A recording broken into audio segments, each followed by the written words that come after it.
नमस्कार RJD डॉटिंग channel को आपको स्वागत। काठ फालियारी आक्रमण जड़े मृत रायगढ़ थाना कुंभिकटा ग्राम में घटी हत्याकांड। काठ फालियारी आक्रमण जोगु जनकर मृत्यु होईछि। मृतक जनक हेले पोडमरा ग्रामर संजय कंधपाणी बयस 35। पूर्व शत्रुता को केन्द्र करी ए हत्या घटिथिबा पुलिस सूचना दैछि। এই ঘটনার পুলিশ হত্যা করে সামা জালামুরি অটক রখিছে। ঘটনার প্রকাশে গতকালি সন্ধ্যায় সঞ্জয় ও সামা মিশি মদ্যপান করथिले। তেবে সামা ও সঞ্জয় মধ্যে পূর্বরু শত্রুতা রহিতলা। উক্ত শত্রুতাকে কেন্দ্র করে এক কাঠ ফালিয়ারে সঞ্জয় উপরে আক্রমণ করथिला। ফলরে গুরুতর আহত হইଥିଲେ। গুরুতর অবস্থায় জেলা মুখ্য চিকিৎসালয়ে ভর্তি করা যাইতলা।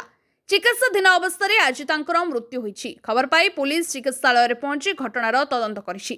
एसहित एसडीपीओ गौरहरे साहू नेतृत्व में पुलिस टीम घटनास्थल को जाई तदंत करिछि।